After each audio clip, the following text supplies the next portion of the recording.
I wanted to know more about that. And that's when I discovered that science had no answer. Your interest with carpentry, how do you get recruited to Freemason? Like, how does that process take place? I've never seen a dark side. I don't know what, there's claims that are just, to me, just total nonsense. Here's the thing. Freemasonry was suppressed for centuries. Now propaganda is everywhere. It's prevalent.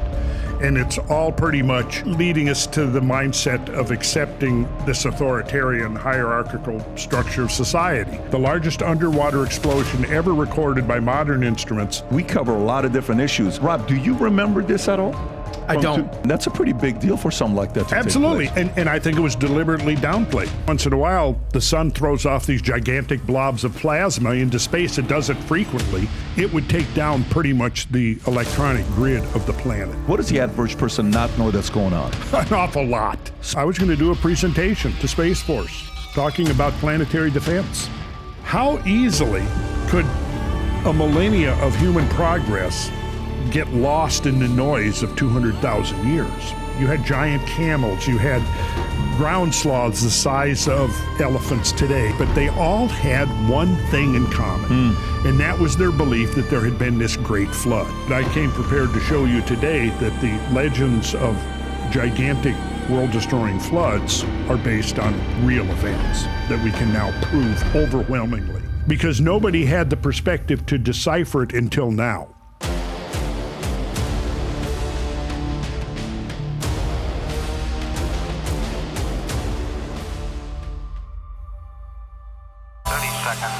Did you ever think you would make it? I feel I'm so close I could taste sweet victory.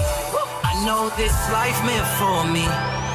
Yeah, why would you bet on Goliath when we got Bet David? Valuetainment, giving values contagious. This world of entrepreneurs, we get no value to haters. How they run, homie, look what I become. I'm the one. All right, it's great to finally have you here. Well, it's great to be here, Pat. Yeah, I've been looking forward to this for a while. So with the stuff you talk about, sometimes I sit there, I'm like, all the information that's in your mind, in your brain, you read, we're just sitting here talking about, your wife, PhD, Middle Eastern studies, and what you used to study with all this information that's in there. What keeps you up at night? What do you think about at night? What do I think of? Well, I have to say right off the bat, not to start off on a negative perspective, I do concerned about the direction of America. I'd like to see us turn a corner here and get back to some of the original values that this country was founded on. But I do have the problem sometimes sleeping because I can't turn my brain off. You can't turn your brain off. And what's your method of going to sleep? Now since I've kind of pulled back from my day job, I just go until I drop, and then I fall asleep, typically at 1 or 2 a.m. What time do you wake up? 9 o'clock. Are you reading like nonstop or no? I read a lot. I read a lot of science papers. I read books on history, on science, the areas of science I'm interested in. I'm a college dropout, but I was majoring in geology. I studied mathematics, history, astronomy, things like that. And I kind of, I had a company going at the time, and so that was just really taking off. And then my younger brother showed up here, and so we decided to expand our business. We're third generation carpenter builders. Our father was a house builder, carpenter, master carpenter. His dad, from Sweden, he was a master carpenter. So we came up into trades. I wasn't planning to start out becoming a carpenter, but I got into my early 20s, excuse me, and then I decided, I probably need to find something to earn a living that's legal. So I kind of fell back on my old skills that I had learned as a teenager and decided that, I'd worked a lot of different jobs, and I like being outside. I like being my own boss. And I thought, I can do this for a while. And then as I got into it, the more I began to really love the craft. And it was challenging. The craft of what? Of being a geomorphologist? No, the craft of being carpenter? a carpenter. Okay, got it. Because you think a carpenter, you picture somebody out there nailing subfloor, whatever, with a pneumatic power nailer, and it's way more than that. And when you go back into some of the older skill sets, of previous generations, I mean, what some of these guys were doing was amazing. You go back and, like, for example, you look at some of the geometry in a church steeple, right? And if you want to go back 600, 700, 800 years to, like, the Gothic cathedrals, it depended on carpentry work, because you cannot build a stone vault without having forming. And that was all the carpenters. And the thing is you see the masonry work, but you don't see the carpentry work after, because once the masonry is up and set, all of the scaffolding and formwork comes down, right? So you don't appreciate how incredibly complex some of these ancient carpentry skills were. I noticed my drill sergeant in the Army, who was a leader amongst leaders, tough guy, but we all respected. He was a Freemason 32nd degree himself. Drill sergeant, first sergeant ward. And he knew how to get all these big personality guys, and we used to sit there and listen to me. He was a leader. I noticed you're also a 32nd degree Freemason, if I'm not mistaken. I went through the degrees of the Scottish Rite. Now, this is going back into the this would have been in the 1980s. I've not been an active Scottish Rite Mason. So when's the last time you were active with, Freemason? Just before COVID. Just before COVID. Yeah, I stayed active in what's called the Blue Lodge. Okay. Now, the Blue Lodge is sort of the core of the whole system of Freemasonry, and that's where you go through the apprentice degree, the craftsman degree, and the master's degree. You have to get that third degree under your belt, and then you've got the metaphor that I would use to describe it is you're entering this big temple or hall, and you've got this vestibule or outer court, and it takes 3 steps to get up into that outer court. That's the Blue Lodge. Once you've gone in there and you've mastered that, now there's about 4 or 5 other doors that you can access that lead you into these realms of deeper study and ritual and ceremony and all, which is the way the method and the knowledge is preserved and inculcated is primarily through ceremony. Now, the highest degree is 33rd, if I'm not mistaken, correct, right? So 32nd degree is, for someone to become a 32nd degree with Freemason, what does it take? How many years does it take to get there? It doesn't, it's changed. It's become a lot easier from what it used to be. Tell me about the difficult days, like what it was before to become one. Oh, it took years. It took years. Now, I went through the stages. I became master of a Blue Lodge, and generally that takes 7 years. And you start out and you go from what's called a junior steward to senior steward, junior deacon to senior deacon, junior warden to senior warden, and then finally you're in the master's chair. It sits in the east. I did it in 6 years because somebody ahead of me in the lineup dropped out, so I kind of leapfrogged over one of the stations. But I wanted to do that because there was so much content and so much in those first 3, and they're the core of everything that follows. Now, you started off, the reason why I asked the question, because you're like carpentry, and then you said the masonry work, and then, math. And to me, like, I remember when I'm on the Freemason side, you're a lot about geometry. Yes. So what, as you're advancing, I've had a lot of friends that were Scientologists, and it was always about the next one and the next one and the next one. And it was always opening a new level of thing or course or something they're going to be learning, right? Mm-hmm. What was, as you advanced, what things were you learning where like, well, I never knew about this. That's fascinating. And boom, that's very interesting. What was it that kept you wanting to learn more? What were you learning at each level? Well, because I began to realize that it had applications to many facets of life. And I was just, I was incessantly curious. And so I discovered, that there was geometry. For example, that's the letter G in Freemasonry, is geometry. Is it geometry or is it Genesis? Genesis creation, or is it geometry? Geometry. Okay. Geometry. And you see the symbol is a compass, which you draw circles with in a square. The compass is in the square. Those are the 2 instruments of geometry. So you've got those juxtaposed, and then you've got the G in the center. Sometimes you've got the all-seeing eye, but it's usually the G, and that stands for geometry. And in the early 70s, I was, exploring different spiritual paths, and I was studying under a Brahmin priest at the time, and I was very interested in ritual and how ritual was a vehicle for perpetuating information and knowledge.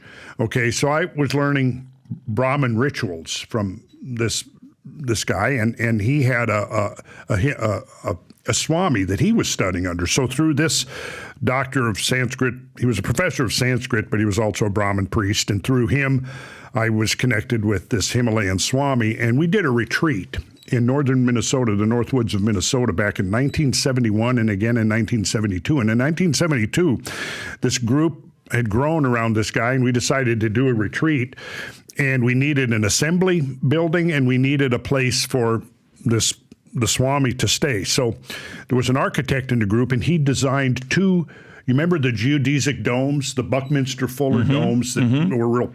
People were building those things back in the.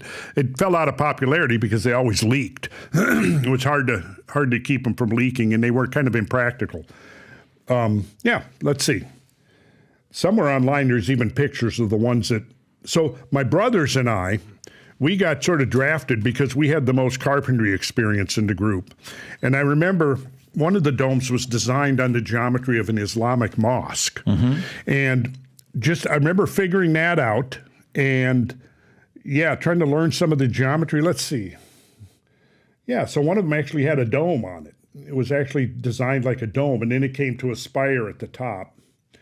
Kind of along the lines what you're seeing right there. Okay. Well, anyways, it was very challenging but fun to figure out the geometry. This is 1972, summer of 1972. And then they... So this fellow you're working with, he's not a Freemason. You're just learning about this stuff, or he is a Freemason? No. He's not? He's not. So you're just at this point interested in this, you're fascinated by this, with this gentleman that's, kind of mentoring you and walking you through this? Yeah, there was the architect who designed them, and then we had to figure out how to build them. And so it's all triangles that are fitted together, and it's all geometry. So that's kind of where my fascination with geometry really took root. Then... The one of the domes, the one that was with the spire on top, that was featured in a national publication called Shelter. Big format like this, and we got a whole page devoted to that. And then in that, it was basically about how different cultures and different peoples, indigenous peoples and so on, how they solve the problem of existing in their environment through architecture. So it was everything from like a yurt, something as simple as a yurt, all the way up to a Gothic cathedral and everything in between. And so is that the Shelter right there that Rob has got? Let's see. No, that's not the one. But there is a publication out there. They reprinted it fairly recently. Rob, if you put in Shelter, maybe book, that's all it's called, a Shelter. Anyways, we were featured in there, and that's it right there. That's it. That's the one. Yeah, so we're in that. And one of the domes that we built is in there. I don't remember what page it was on, but if there's an index, it's called the Bindu Dome. Bindu Dome. So I acquired, because of the fact that our project was featured in there, I acquired that book, and it was filled with, there it is. That's it. If you zoom in, let's see. Yeah, that's the whole design. So see, me and my brothers figured out how to frame that thing in wood. And if you look at the picture up there immediately to the left of that, the guy standing up there with the nail apron, there's two of them. That's my younger brother right there. He's my business, that guy right there. That's Rowan, my younger brother, and he and I are partners right now and have been partners. And you guys built this?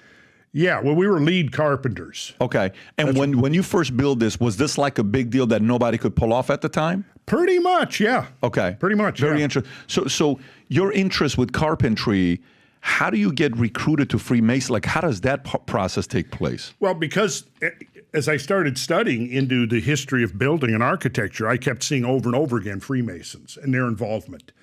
That's what led to it. And then by 1978, I was really curious about it. And I also discovered, there was a lot of spiritual symbolism and things like that involved that like added this whole other dimension to it. And then just right around the time I met my wife, in fact, where she was living, her next door neighbor was a Freemason. And so I got to know him, and I he introduced me to a buddy of his who was writing a book at the time, who was also a Freemason. And one of the criteria to become a Mason is you have to have 2 Masons in good standing vouch for you, and then they sign your petition. You have to make, and I'll mention that Freemasons are not permitted to solicit. You don't do that because the impetus has to come from the candidate. So in other words, if you're interested in becoming a Freemason, you have to go. You have to seek them out. Got it. Interesting. Yeah. Very interesting. So it's not like anything else where somebody disciples and invites you and there's an invitation or calling or anything like that. If you're interested, you'll find it. Yeah. So, okay. So why do you think, I mean, when you look at the history of people that when they, became presidents, Freemasons, George Washington, Andrew Jackson, Monroe, LBJ, FDR, Buchanan, Garfield, Teddy Roosevelt, Taft, Harding, Ford, even the honorary, you got Reagan, even Clinton when he was a kid, he was part of a Freemason, a certain program. Right, he was part of that. Why do you think so many presidents we can go Gerald Ford? What was the advantage that they had? What did they teach you there that helps you become a president? I would say that I will also mention LBJ never went past the apprentice degree. Okay. He never made it to master. Who was the highest ranking out of all of these presidents, by the way? Who made it to 33? That's a good question. I did know that once upon a time, and I don't remember the names right offhand. But yeah, I think if you count up, I think there were, it's controversial whether Jefferson was. I think he probably was. I think he was initiated under the Grand Lodge of France when he was in France. But then the French Revolution came along, and all the records were destroyed. So there's no proof that he was a Freemason. However, I've read a lot of Jefferson's work, and there are certain very idiosyncratic, I'll say, turns of speech and things that are in the ceremonies that are recognizable to other Freemasons. And some of those have showed up in some of his writings that I've read, which leads me to suspect that he was an initiate in the craft. But there were, by my counts, there were about 14 presidents who were Freemasons, and the last one who was a full, Master Mason was Gerald Ford. Really, Gerald Ford was a Master Mason. Interesting. Yes, let's see. He was 33rd degree. Yes. Yeah, there he is. He was. There's nobody after Ford, is there? Is there anybody showing? No. Yeah, it's just honorary. Reagan was an honorary. But what is the advantage? What is the edge that you get when you're in it that helps you become a president? I mean, it's not like it's a method of mental and mind cultivation, mind development, and it's also requires, I'm sure very much like the military, it requires discipline, focused discipline and dedication to goals. So you learn that. You learn this discipline. If you become a master, like I said, it takes a lot of work to become a high-ranking Mason. And so to get to that stage, you've had to cultivate self-discipline and also the mental training is extremely powerful and valuable. And that was one of the things that I really got out of it was, I went in, I guess the longest thing I'd ever memorized was the Gettysburg Address by Lincoln. But then when I get into Freemasonry, the way it works is, you think of it this way, think of it as a play with actors, and all of the officers, like say in the Blue Lodge, are actors, right? So you go in, and you're a candidate, and it's like you're participating in a mystery play, a drama. And, of course, you don't know what's going on, so you're just passively led through the whole thing. But then you have to go through the series of rigorous tests to show that you've learned. So think of it this way. If you go into the Blue Lodge, there's a whole series. You've got what's called the Entered Apprentice degree, the Fellowcraft degree, and then the Master's degree. Each one of those has what's called a catechism. And what the catechism does is a series of questions and answers that guide you through everything that you did in this ritual. Now, the ritual, think of it as a play in 3 acts with, say, 7 actors and then the candidate. So there'd be a total of 8, right?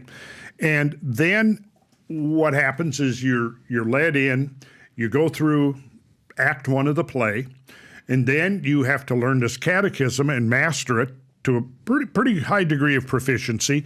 And what that is, it's like the equivalent of learning the parts, the key parts of the actors in the play. And as you go through, the way the system is set up, it's quite ingenious.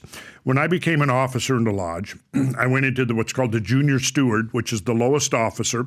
You don't have a lot to do, but you go to the and you see the degree work, as it's called, and it's like you're watching the play over and over again. Then the second year, when you move up to senior steward, now you become a more active participant in the play. But you've had a whole year where you've been watching it and absorbing it and learning it. And then each degree you add to what you previously learned. So by the time you've got to the master of the lodge, you're sitting in the east. Masters always sit in the east. They control the lodge with a gavel. And so at that point now, you've learned pretty much not only the part of the master in the east, you know all the other parts. It's like being in a play and not only knowing your own part, but knowing the parts of all the other actors. So it might take you 2 hours. When I was in the east, it would typically take us, like if we were going to do an initiation or a degree work, it would typically take us about 2 hours. Is there a dark side to this secret society, or no? Is there a... I've never seen a dark side. I don't know what, there's claims that are just, to me, just total nonsense. Here's the thing. When you had, at its peak, there was like 5 million Masons in America. Now, this is probably in post-World War II into the 50s and all of that, before television and, certainly before the internet and all of that. But, you get something that big with that many members, you're going to find, not everybody's going to be a sterling individual. Just like any organization. Got it. You know that. Yeah. Now, sure. I point out that, there was 14 presidents that were Freemasons. That's a lot of power. Excuse me? That's a lot of power. Yeah. I mean, so for me, here's what I'd be curious with. If 14 have become president. By the way, I looked at what other 33rd degree they had. It's between Ford and Truman. Truman was also a 33rd I would believe that, degree. Yeah. And is there an element of unity where Freemasons defend each other, back each other up, and help them move to the higher rankings of different industries? Is that a part of a vision that's privately discussed? Let me put it this way.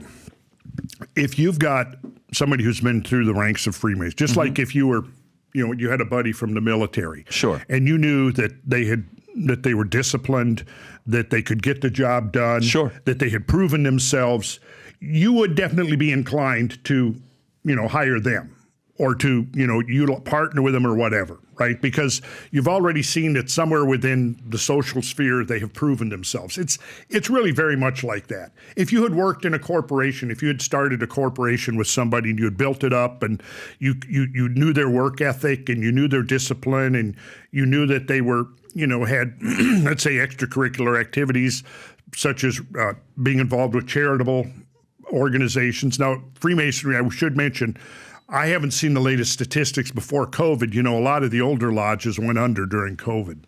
But you go back a couple of decades ago, and on average, Freemasons were raising $1 million a day for charitable, and mostly going towards causes. You ever heard of the Scottish Rite Hospital for crippled and burned children?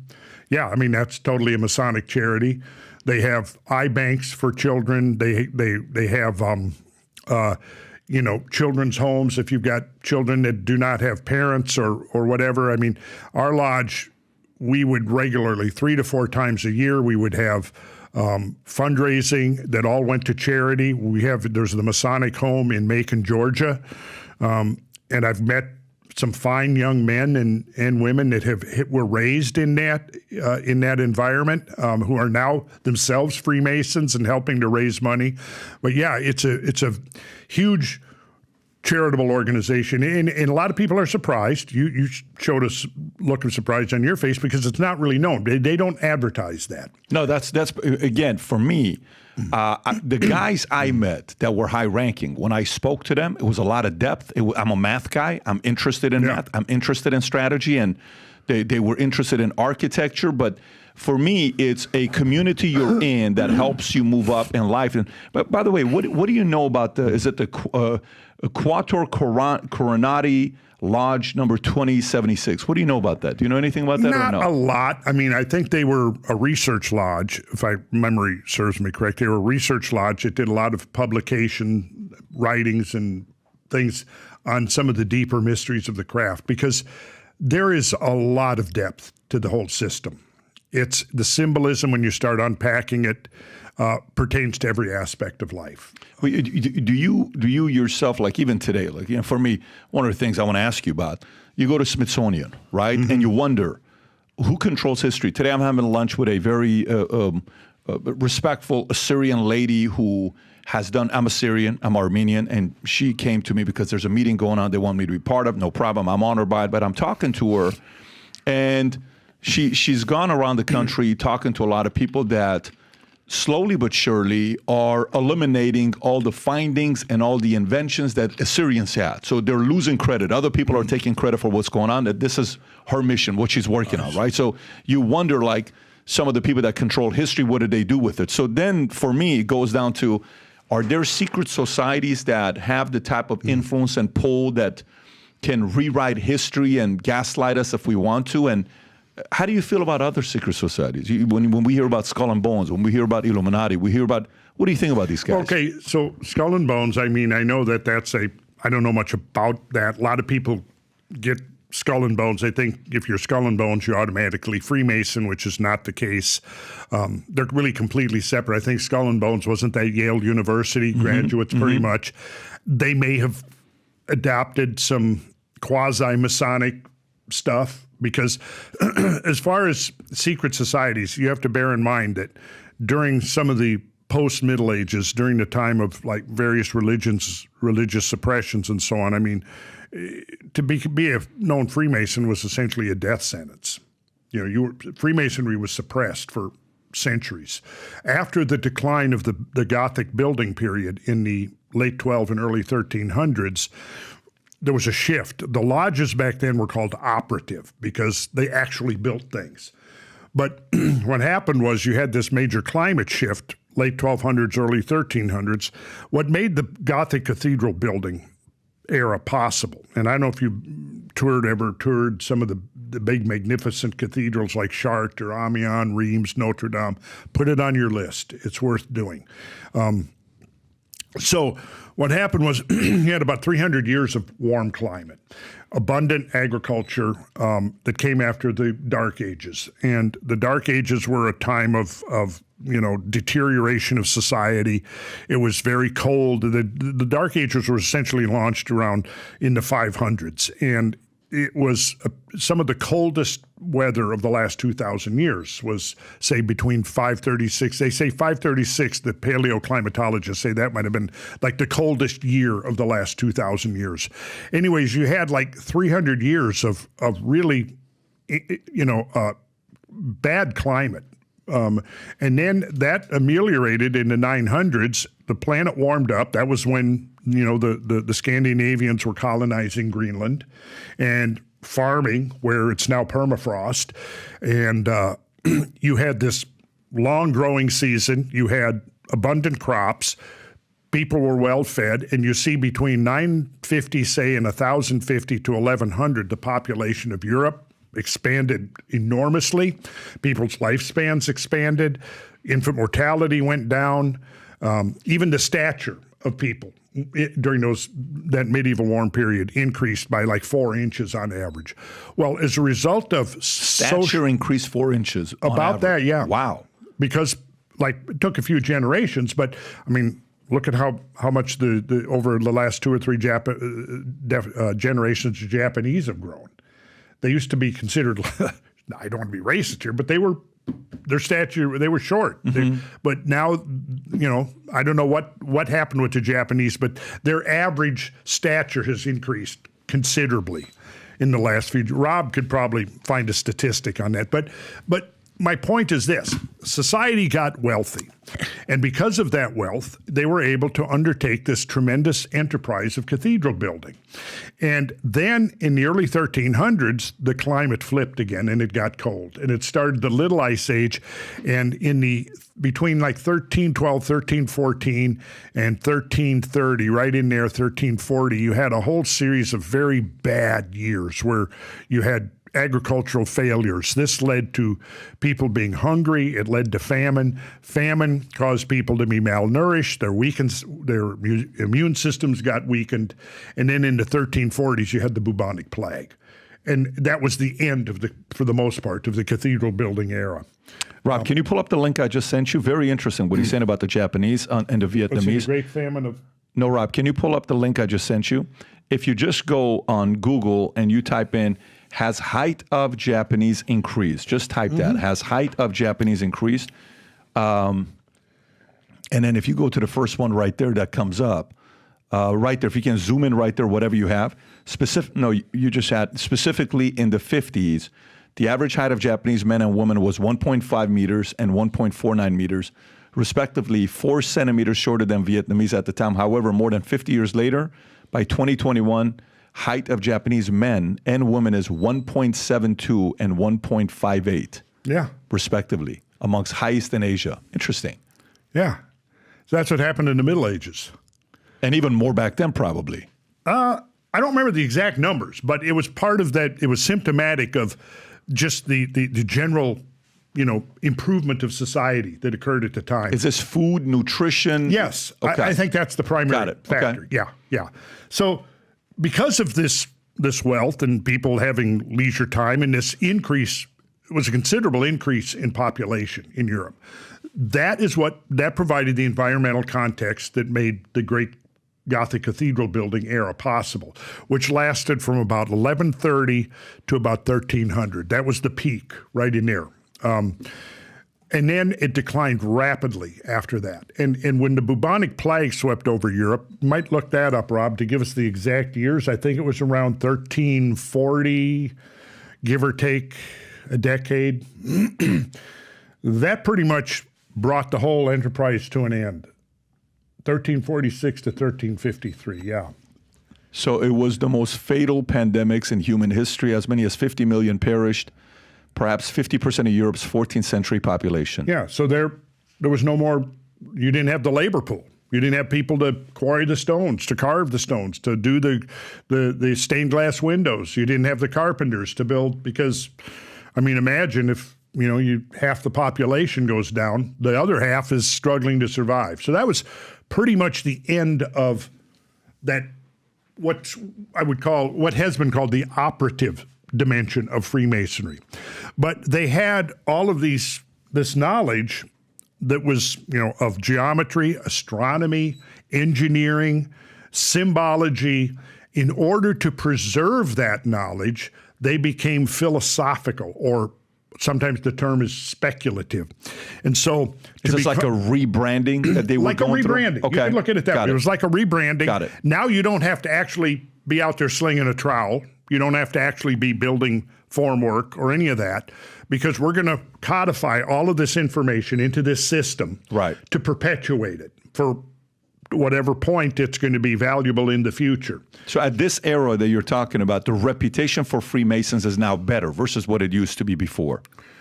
Well, yeah. So, then it went underground. After we went into, as we go into the Little Ice Age, there was a period there of where you had this rise of superstition, and like a lot of the witch burning pogroms were directly connected with inclement weather. There would be a cold spell or a hailstorm, and then the priests were blaming that upon the witches. So in order to try to rectify the bad weather of the 14, 15, 1600s and so on, they were burning women at the stake. And they were also killing Freemasons. If you were a Freemason, you would be, perhaps your life would be in danger. What year is this? Oh, this would be from 1400s right down to the early 1700s. And then what happened was as society became more liberal and more, open to science and all this, right on the heels of the scientific Enlightenment, which you would call, and the Renaissance.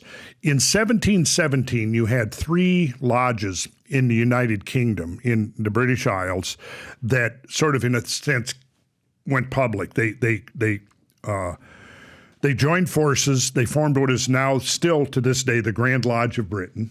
I think it was 1717. Grand Lodge of Britain, pretty sure that was the year. And then it's been pretty much, it's been open since then. But the secrecy, what's the year up there? 1717. Okay, that was the year.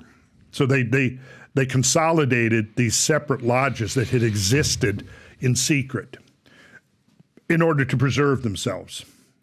So then they joined forces 1717 and became the Grand Lodge of Britain, which charters most of the Masonic lodges around the world. And there was also, interestingly, out of the Crusades, you might be, and I'm a little bit rusty on the specifics of this, but there was a whole branch of Freemasonry practiced under Islam, under Sufism. And I did study that back in the old days, when I was first learning. Idries Shah was one of the researchers who looked at the correlations between Freemasonry and Sufism. And there are some very striking correlations in terms of the symbolism, the ritualism, the practices, and all of that, which suggests that perhaps back in the Middle Ages, when all of this was, starting to fall apart because of the plague and all of that, there was probably an Eastern branch and a Western branch. The Eastern branch you would have found around, from Anatolia, around probably Iraq, Iran, that whole area in the Middle East. I think there was probably a whole branch of it at that time. Order of the Eastern Star. That's the Order of the Eastern Star. Now that's primarily for women, female relatives of active Masons. And today, Freemason today, what role does it play today? Because when I'm asking Secret Society, Rob, do you have that clip with President Bush and John Kerry when they're asked about, I don't know if you've ever seen that before, when they asked about Skull and Bones. Play this clip and look at the reaction and how the discomfort of explaining. Go ahead, Rob.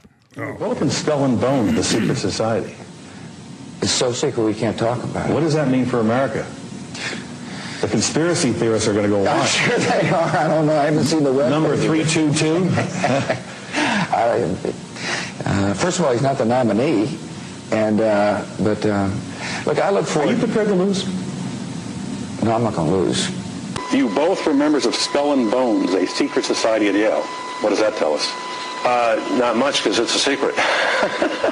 Is there a secret handshake? Is there a secret code? I wish there were something secret I could manifest. 322, a secret number? There are all kinds of secrets, Tim, but one thing is not a secret. I disagree with this president's direction that he's taking the country. We can do a better job, and I intend to do it.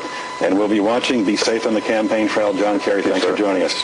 And we'll be right back. So he's asking both of the candidates, same question about 322, Skull and Bones.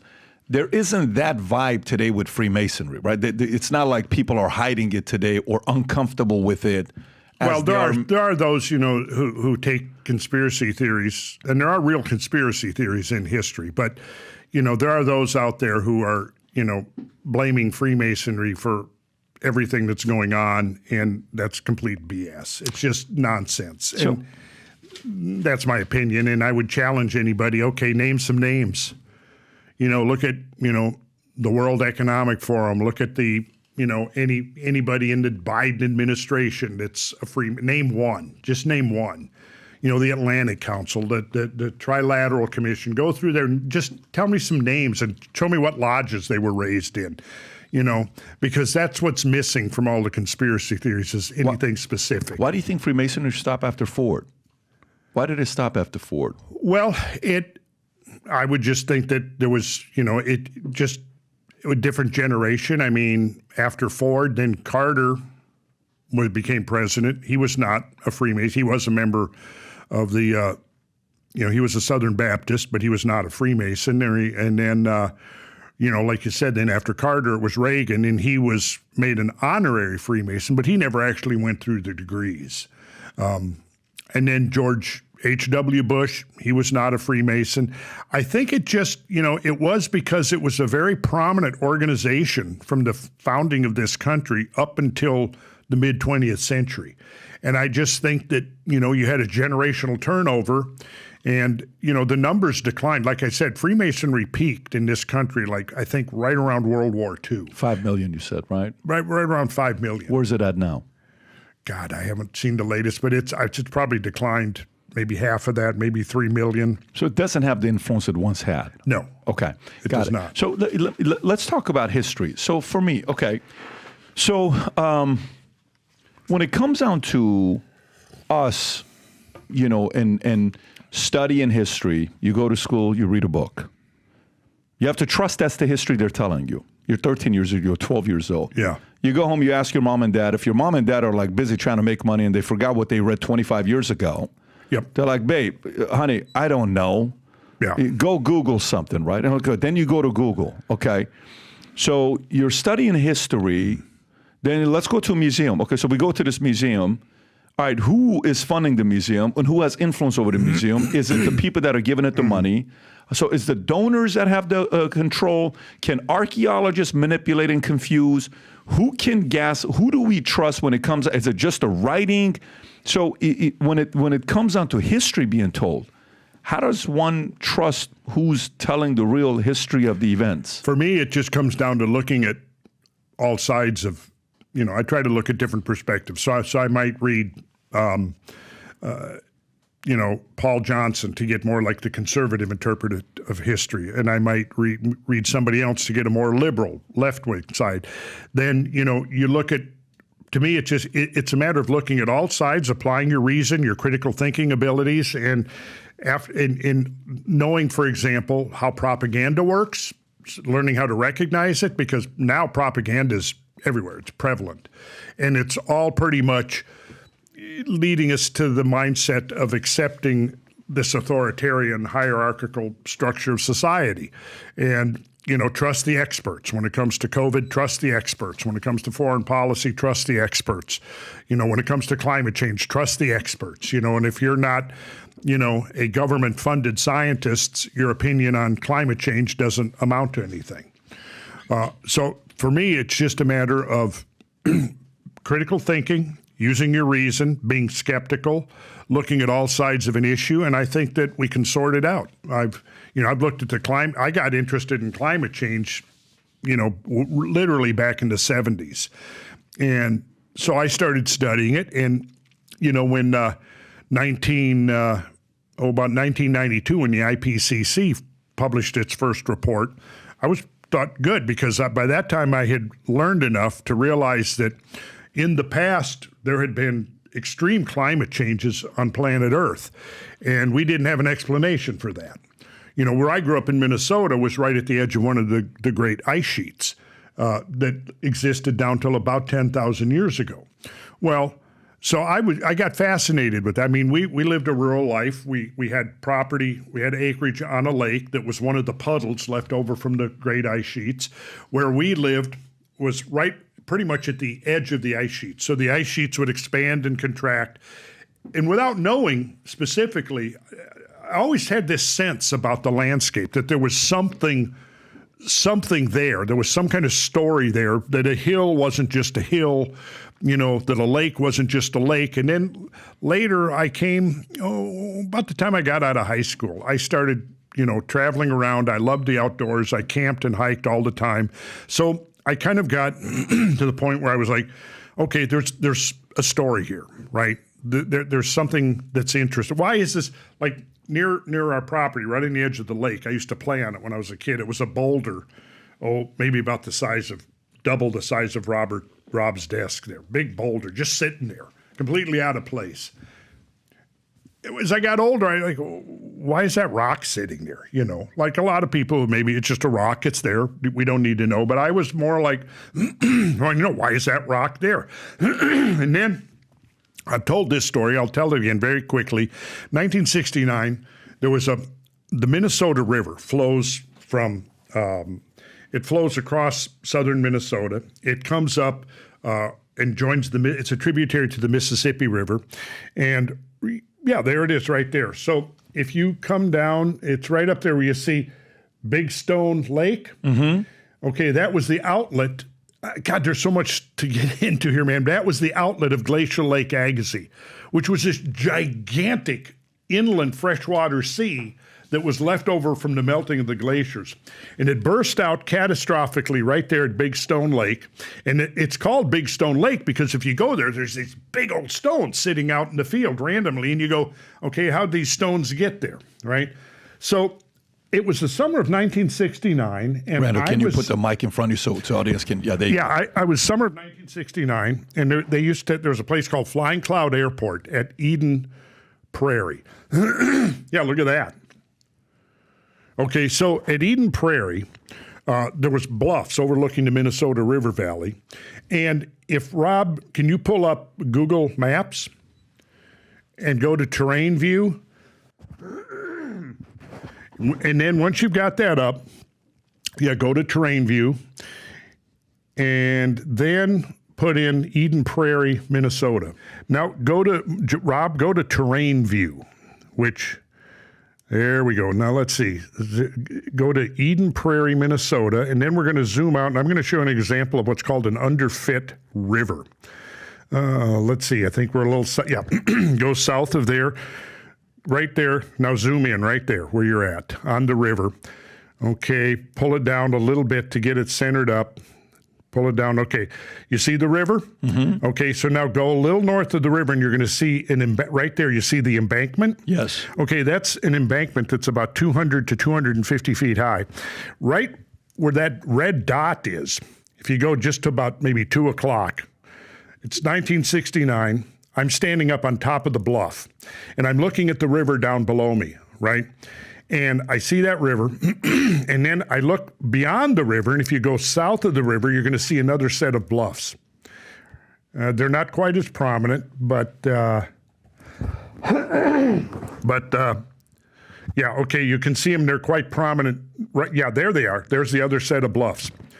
Well, so I was standing there looking, and I had this epiphany. And the epiphany was as I'm looking down at the modern Minnesota River, and it's in its channel, and then I'm standing up on these bluffs, and I'm looking at, I could see another set of bluffs 3 miles away.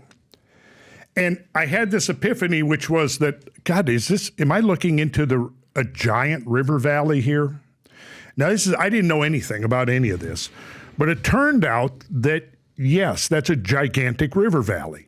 And it was a river that was right there, 3 miles wide and 200 feet deep.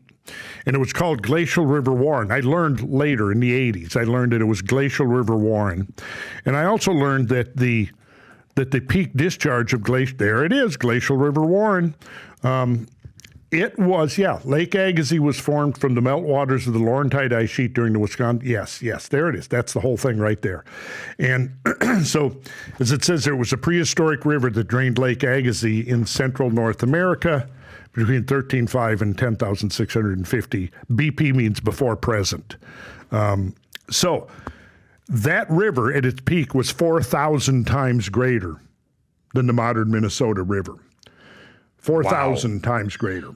And I didn't know, I had this impression. I was probably in an altered state of consciousness. What were you smoking? I don't remember.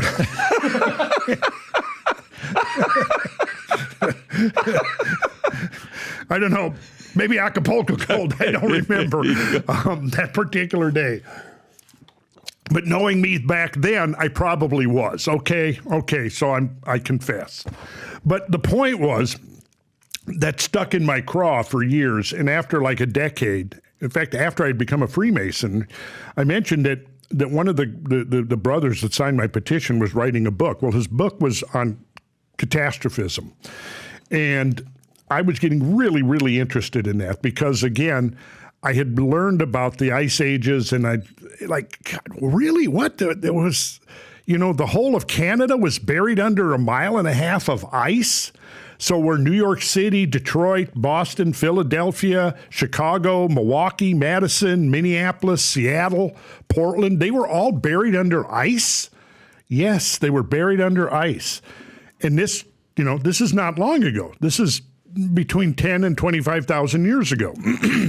So I just, I'm obsessively curious about stuff. So I wanted to know more about that.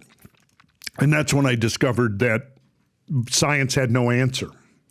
Like, what caused the end of the Ice Age? Well, there were old assumptions based upon old models, which, based upon the energy requirements available.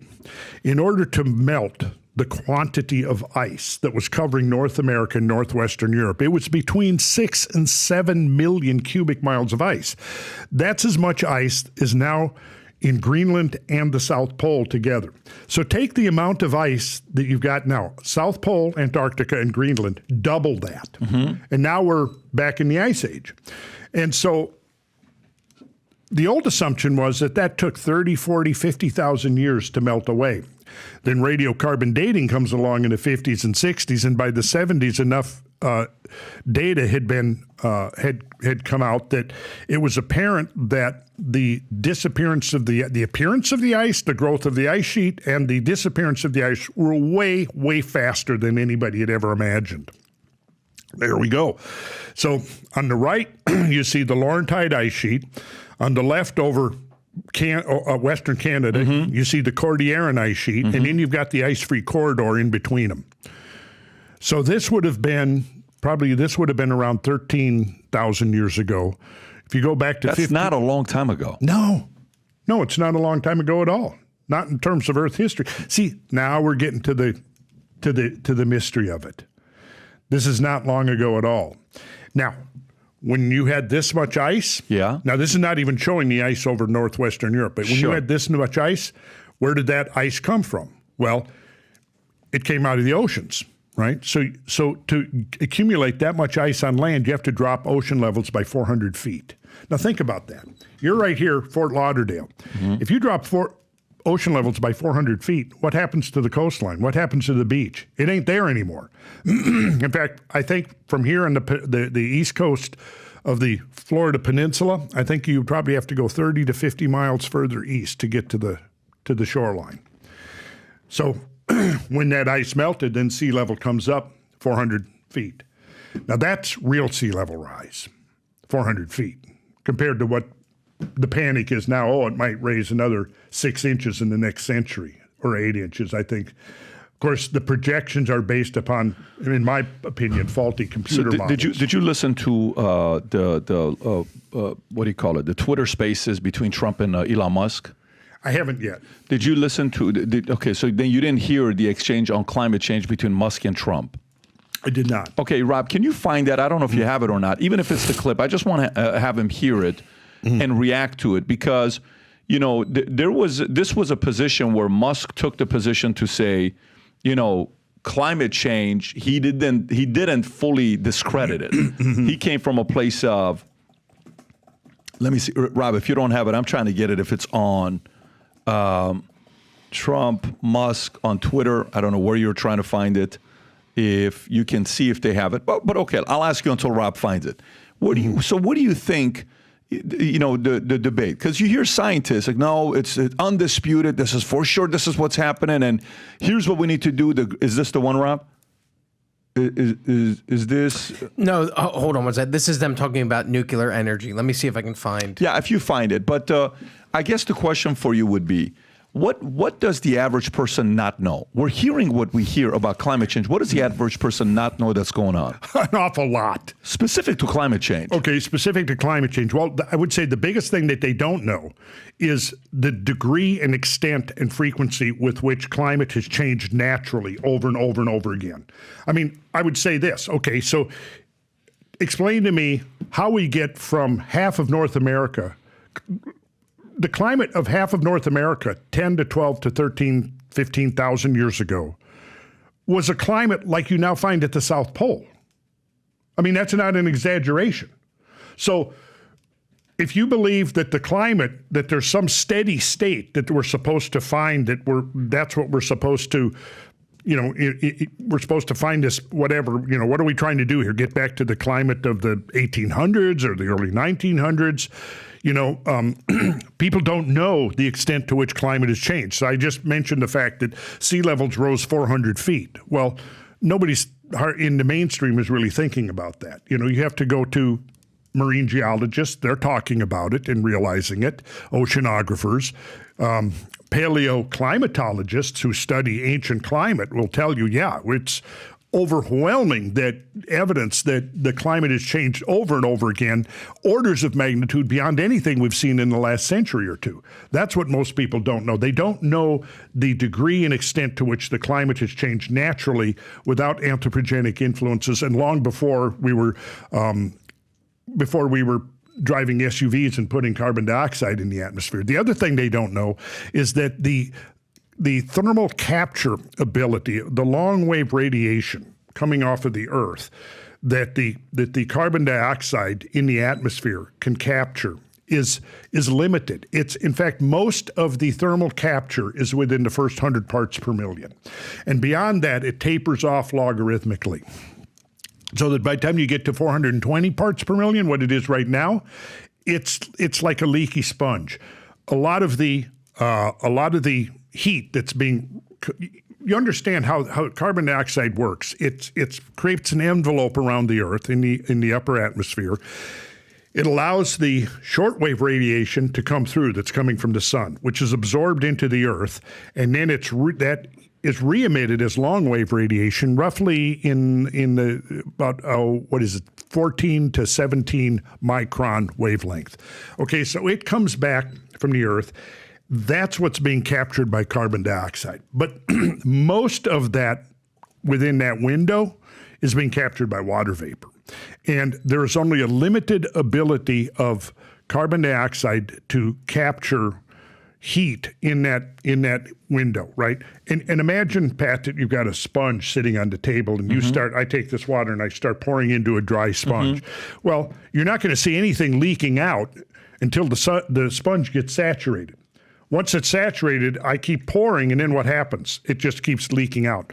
Well, that's what's happening, is that the heat is now leaking out from the carbon dioxide. Now, we saw a spike, last summer when they were saying, this is the hottest month and all that on record. Well, it depends, again, on how you look at the records. I think the records are being biased by the urban heat island because most of the measuring stations are in airports which were rural 50 years ago, 30 years ago, and now they're urban. So they're surrounded by asphalt and concrete and air conditioner condensers and everything that's putting off heat.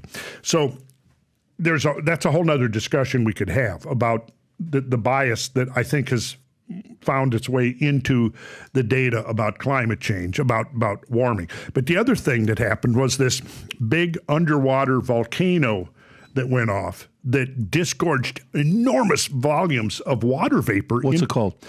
Hunga. Rob will find it for us. Hunga. What an interesting name. Yeah, Hunga, I think is what it was. Hunga. Oh, there it is. I found it, Rob. Yeah, there it is. Underwater volcano, erupted. There it is, January 15th. The largest underwater explosion ever recorded by modern instruments, and had a number of effects. One of those effects is that it increased the density of the water vapor canopy, which captured heat. And I think that's what really made that summer exceptionally warm of 2023. In fact, that water vapor is still clearing out. So there's a lot of those things that people just don't know. And you have to follow the whole controversy to know that kind of stuff. Rob, can you find a clip of the Hunga Tonga on maybe one of the greatest names for a volcano? Can you find a clip of what this Hunga Tonga did? I found one, but I want to see if you got one here and the effects of it. Well, let me put it to you this way. The climate change establishment is trying to downplay the effects of it. But there is independent research that pretty much confirms that, yes, that enormous injection of water vapor would have had. Play that, Rob, on 2.0. If you can play that clip on 2.0 speed. In these uncertain times, if there's anything we need people to believe the future looks bright. So if you've heard about me saying this mission to you, we're on a mission to get 1 million people to wear this gear, and this is what we're doing. If you buy one of these hats, there's a category of buying one hat, getting the second one free. If you haven't yet worn this gear publicly, go ahead and test it out. Buy some of the gear, wear it in public, and see how many people will stop by and say, you also watch Valuetainment? You also follow PBD Podcast? I do too. Place your order. Go to vtmerch.com, click on the link above or below, place your order, and represent the VT and the PBD Podcast gear. So why are they trying to downplay it, and why do you think it's a bigger deal than what the establishment climate change folks are telling us? Well, because again, it points to the idea that the climate changes naturally without help from humans. And the whole climate change narrative is I think it's about ultimately using climate change towards social control. This is what, by the way, Rob, do you remember this at all? I don't. I mean, we cover a lot of different issues. I don't ever remember this being a mainstream, like a big story. That's what happened. That's a pretty big deal for something like that to Absolutely. take place. And I think it was deliberately downplayed. I think it was deliberately ignored because, again, I think the strategy now is to focus exclusively on anthropogenic-driven climate change. Okay, so fear has got a big influence over, what does that say, is a volcanic island located about 30 kilometers southeast of Faunu Island in Tonga. Click on it. Is it trying to show us something? Let's just see what happens with the sun. Well, it's near that island. I think that should be right on there on that. The volcano in itself is a submarine volcano that breached sea level in 2009 due to a volcanic eruption. That's the Hunga Tonga Island right there to the top right. Yep. It lies underwater between two islands, Hunga Tonga and Hunga Ha'apai. Who comes up with these names? The ongoing eruption is about 7 times more powerful than a volcano's last outburst. Huh. Interesting. Okay, so this event here. Just 2 months ago, a meteor, what was it, 400 to 800 feet, yeah, the size of Eiffel Tower, I believe, that was in between Earth and Moon. And the Moon. And no one really, that was also a non-story, right? So I knew about it. Okay, tell us about it. about it. Well, it was slightly different trajectory. It impacted the Earth. It would have detonated with an explosive force of about 600 megatons. Now, what's 600 megatons? Well, the biggest hydrogen bomb tested in the U.S. arsenal, I believe it was Mike, Rob will look this up for us, maybe 1951, largest U.S. hydrogen bomb test. And it was about 15 megatons. And that's about 1,000 times greater than the bomb that was dropped on Hiroshima. And in fact, I think I included a slide, couple of slides. 1,000 times more? Yes. Than what was dropped in Hiroshima? Yes. And that's what this meteor just 2 months ago was capable of doing? No, much bigger than that. I said that, okay, good. That's in my slideshow right there. Okay, so, look at the bottom, 15 kilotons. That's Hiroshima. Okay. 15,000 kilotons, that's 15 million megatons of TNT. That's the size of the largest hydrogen bomb tested by the United States. 15,000 kilotons, that's the largest hydrogen bomb tested by the U.S. Yep. Now, the Soviet Union in 1961, I believe it was, tested the Tsar Bomba, which was 50 megatons. So it was 3 1/3 times bigger than this. Okay, so the impact of that object, that asteroid that passed between Earth and Moon, would have been about 600 megatons. Now, the average size of the bombs during the peak of the Cold War on the U.S. arsenal was less than a megaton. So if you could imagine 600 megatons, that's 600 hydrogen bombs going off if that thing had hit the Earth. What would have been the consequences if it would have hit the Earth? Well, you would have had a fireball about 3 miles wide going up. You'd have had about a 6.7 to 7.0 earthquake. You would have had winds near the fireball of up to 8,000 miles per hour moving outward. You would have had a shock wave that would have blown your eardrums out 20, 30 miles away. Probably if it was a populated center like East Coast or West Coast, you'd had 1 million people vaporized, and you'd probably had another 2 or 3 million die from secondary effects. It would have been hell. And it would have had global consequences. It would have affected global climate probably to the point where it could have disrupted agriculture for 3 to 5 years until all the dust and soot from the fires, the secondary fires, because that impact is going to blow stuff up in the air, right? And that debris is going to fall back to Earth, and it's going to create a whole bunch of secondary fires. So why did the media not really cover it much? And it's just kind of like, yeah, it happened, and there wasn't too much of a worry and concern about it. Again, I think it's because it doesn't fit the contrived narrative. Why doesn't, though? Why wouldn't it fit the To narrative? me, it would. And to me, it should deserve a much, much higher priority. I collect this stuff since the late 80s. I've been collecting information on near misses. There we go. NASA plans for a doomsday scenario of asteroid with 72% chance of hitting Earth in 14 years. And by the way, that's 4 days before the asteroid, right? June 29th is when they, if I'm not mistaken, Rob, June 29, 2024, they discovered it 13 days before, not sooner. They only discovered it 13 days before. Yes. Named 2024 MK, passed within 180,000 miles of Earth's surface, 75% the distance between Earth and the Moon, size of Eiffel Tower, came between Earth and the Moon. So 180,000 miles, just for context. Is that a big deal? Or is that not, like, it was almost a missed? That is, in astronomical sense, that's like a whisker. And see, here's the thing. If it comes that close, see that, you got a picture. These things are out there orbiting the sun, right? A lot of them are, think of it like a cosmic ping pong game. And a lot of these things like comets and asteroids that are circling in an orbit that takes them out to Jupiter and back to the sun again. Well, do you remember 1994, summer of 1994, July, when 21 objects of a fragmented comet plunged into Jupiter? Rob, Shoemaker-Levy, Levy 9. Shoemaker-Levy 9. And pull up some images. There we go.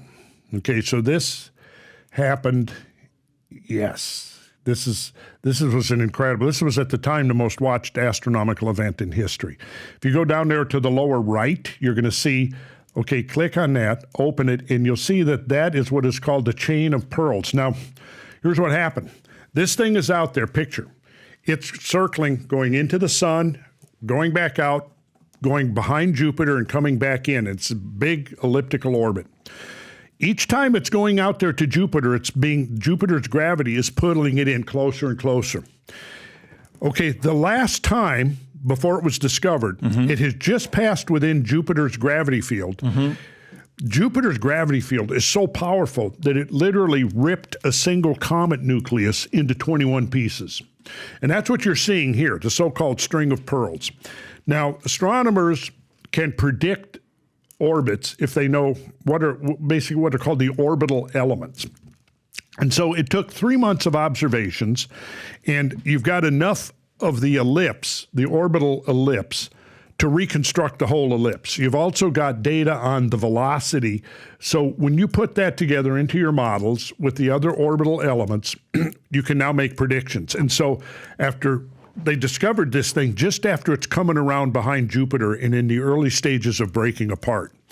So as it moved around the sun, all of this stuff gets strung out, like they called it the string of pearls, in space, comes back around, and after 3 months of observations, they projected it forward to where it was going to cross Jupiter's orbit again, and then realized that where it was going to cross Jupiter's orbit, Jupiter was going to be right in that spot.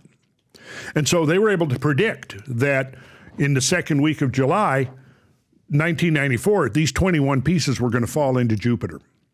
Now, one of the things, and I think I probably put some of this in my slideshow, is that we're discovering that, yes, okay, Rob, go back to the diagram there of the comet nucleus, come down, right, stop. Go up to where you've got the drawings. You're right there. Go to that one. No, now you're going to, he's going to play, there we go. Okay, so this is now the model of a comet nucleus. And it's basically an icy matrix. And within that icy matrix, you've got all of these chunks and pieces. When that matrix fragments, you now get all kinds of sub-nuclei or so you got a Halley-type comet nucleus. So what happened? You had a single object like this that got ripped into 21 pieces. Now, if it hadn't plunged into Jupiter, each one of those 21 pieces could have spawned a whole nother generation of cometary debris. Now, do you know, are you familiar with the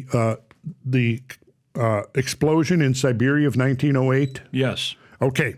Yes, it's called the Tunguska event. Tunguska event, yes. The Tunguska event of 1908 was probably a piece of a comet. It was about 150 feet in diameter, and it had, what's interesting about that is the explosion, the energy of explosion of that Tunguska event was about 15 megatons. That's the estimate. So conveniently, we've got a natural event that was about 15 megatons, but we know the destructive potential of a 15 megaton explosion because we tested bombs with that level of energy released. So I don't know the area the area here, but if you look at Atlanta, you know 285 that goes around Atlanta? Okay. If you look at the area inside of Atlanta, inside of 285, the urban area, it's about 800 square miles. That is about the same area that you see in that picture right there of total devastation. So in other words, a Tunguska explosion, 150-foot wide meteor or piece of comet coming in. Now, important distinction here. Tunguska was an atmospheric explosion rather than a direct impact. What does that mean? Well, it means that it never reached the surface of the Earth. It didn't hit the Earth and explode a big hole in the ground. It exploded in the atmosphere. Got it. It was going some 40,000 kilometers an hour. I have some of the details that I wrote down here. Asteroid the size of a White House. It destroyed 2,000 square kilometers. Yep, about 800 miles. And then they said this happens every 500 years. By the time it hit our atmosphere, it was going 40,000 kilometers per hour, exploded like a hydrogen bomb. Yeah, like a 15 megaton hydrogen bomb. And it had that exploded, like if you had, and first of all, the number 500, I could show maybe I'll come back at some point. We can dive into some of these questions deeper. I think that's wrong. I think that we have to look at once or twice a century. I think that's I don't know. You think it's once or twice a century? At least. Okay. At least. Yes. And Rob, there's a clip because and this hit Russia, right? And there's a Siberia. Siberia. And there's an opening, trying to see which clip to show that shows what it looks like now. There's an image if you can pull up. I wish I could find it to show it to you, Rob. Yeah, there's a video that actually shows what it would look like if it were to hit. I don't know if you have it or not. Let me see if I got this here. So for you, you're saying it's not 500 years. You're saying it's more likely to happen more often. Now let me ask you this: when you're talking about Jupiter, right? And you say the gravity field. Yes. Is there? That's the one right there, Rob. That's the one right there. That look right there. So that's that's called the Great Swamp. Like that's right under the epicenter, and the area of devastation where the trees were blown down is way bigger than what we're seeing right there. But the forest is growing back very quickly. Here it's well over a century now, and the forest is regrowing. Yeah. The Great Swamp is Earth. Does the gravity field, Randall, of Earth set up in a way? Because if there's so many meteors that going by, how come we don't get hit by it more often? Why don't we have more that are hitting us? Is it built in a way to protect it from happening? If you remember, I know I'm asking an innocent question, but I'm not in the world. That's why I'm wondering what the answer. Well, first of all, I think that the evidence that I've been looking at for years would suggest to me that the impact rate is not uniform through time, but there are periods where it's more concentrated, if you want to say more bunched.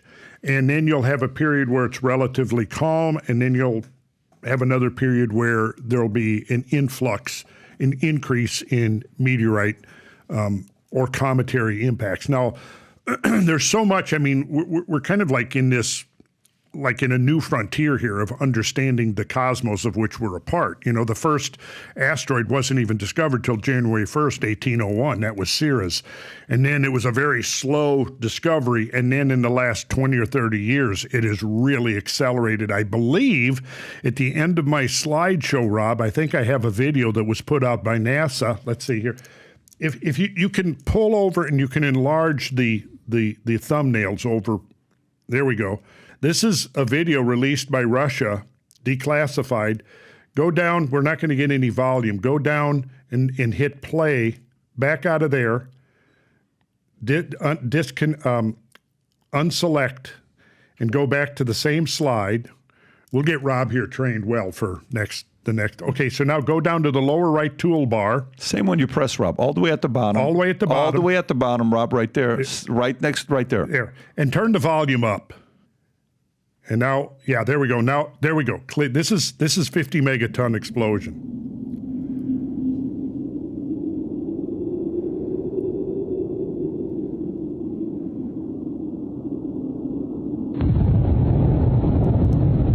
Russia put this together. Yeah.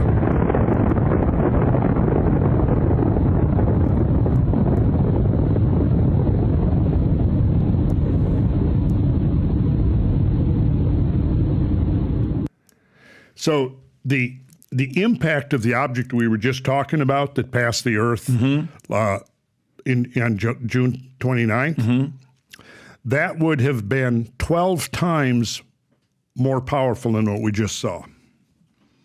And that's 50 million megatons of TNT, the largest hydrogen bomb ever tested by the human race is what that video was. 10 to 12 times more powerful than that would have been that object from June 29th. So you've spoken about, you know, and the level of curiosity of previous civilizations that we've had, ancient civilizations that we've had, you know, some even, you know, humans were around far longer than scientists say 300,000 years ago. The Jebel Irhoud, Morocco. I don't know if you've read into that or you've read that or not. Yeah, There's a lot of weird stories that people claim, right? Yeah. But for me, the possibilities of an extinction event, okay, that can happen. What are some different forms of events that can happen for us to be extinct? Well, okay, the event that happened 12 to 13,000 years ago called the Younger Dryas is the most recent extinction level event in Earth history. Younger Dryas was sort of what bookended the Great Ice Age. And the ice had started warming and melting around 15,000 years ago. And then at 14,600, there was a gigantic meltwater pulse. It's called Meltwater Pulse 1A. And then at 12,000, just a little less than 12,900 years ago, was what's called the Lower Younger Dryas boundary. Okay, there's Meltwater Pulse 1A. There it is right there. If you go down, Meltwater Pulse 1A is also known as a catastrophic rise event. The rates of sea level rise associated with Meltwater Pulse 1A are the highest known rates of post-glacial eustatic sea level rise. Meltwater Pulse 1A is also the most widely recognized and least disputed of the named post-glacial meltwater pulses. Now, since this was written, I think a lot of the evidence of the last couple of years confirms that the rise of sea level, because of the melting of the glaciers, was pulsed. It wasn't a smooth, uniform curve. And I think that there was a meltwater pulse at 14.6, and I think that's what that's showing right there. There was another meltwater pulse at the Lower Younger Dryas boundary, about 12,900, and then the third one was at 11,600. And those are all related to very rapid acceleration of ice sheet melting.